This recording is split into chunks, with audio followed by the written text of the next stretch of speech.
चूंकि बसंत आ रही है, पंजाब हुकूमत ने 132 जो है उनसे जायद गानों पे पाबंदी आयद कर दी है, लेकिन अपोजिशन को बड़ा इतराज है पंजाब हुकूमत की पाबंदियों से। शेख इम्तियाज ने इसके हवाले से दरखास्त दे दिया हाईकोर्ट में कि नकदा कोका जो गाना है उसको बैन क्यों। पहले तो मेरा दिल चाहता है कि या तो मैं कहीं सर मारूं दीवार के अंदर और अपना सर फाड़ लूं, या मैं क्या करूं कि एक बेतुका फॉल्स प्रोपेगेंडा जो नोटिफिकेशन आया खुदा के वास्ते सिंपल अंग्रेजी में है, बड़े बड़े नामवर सहाफ़ी जो हैं वो भी उसको बगैर पढ़े उसके ऊपर ट्वीट्स भी कर रहे हैं, कमेंट पे कर रहे हैं।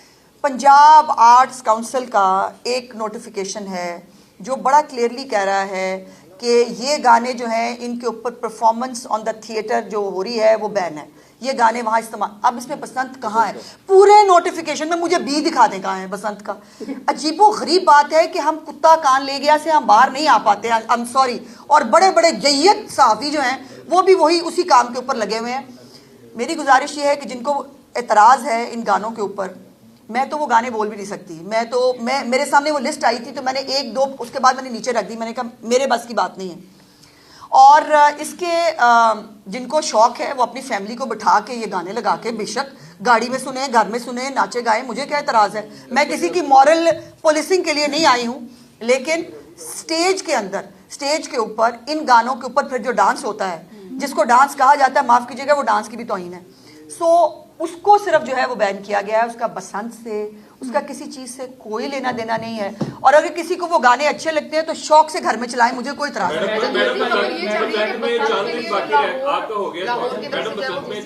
हो गया ना आपसे। अब 6, 7, 8 को बसंत है जी, इंशाल्लाह। लाहौर ये हमेशा जो जश्न होता है उसको भरपूर तरीके से मनाते हैं, लेकिन यहाँ भी शायद एक माफिया जो है वो कहीं ना कहीं काम करना शुरू हो गया, क्योंकि जब वो पतंगबाजों से या साजों से राब्ता कर रहे हैं तो वो उसको कीमत अभी तक नहीं बता रहे। और उनका, जिनसे मेरी बात हुई है, उनका ये ख्याल है कि जो गुड्डा है वो 500 से 800 रुपए का भी हम एन वक्त पे बेचेंगे। तो क्या कोई मैकेनिज्म बनाएगी? मैं समझ गई सर, मैं समझ गई। गुजारिश ये है कि इस दफ़ा जो कंट्रोल्ड और ऑर्गेनाइज्ड बसंत हमने कही है उसका मतलब ही यही है। आपको मालूम है, अब तो खैर बहुत सारी एडवर्टीजमेंट भी हम इसीलिए कर रहे हैं कि आपको पता चल जाए। बाकायदा जो मैन्युफैक्चरर्स हैं जिन्होंने ये पतंगे बनानी है वो भी रजिस्टर्ड है, जिन्होंने ये पतंगे बेचनी है वो भी रजिस्टर्ड है।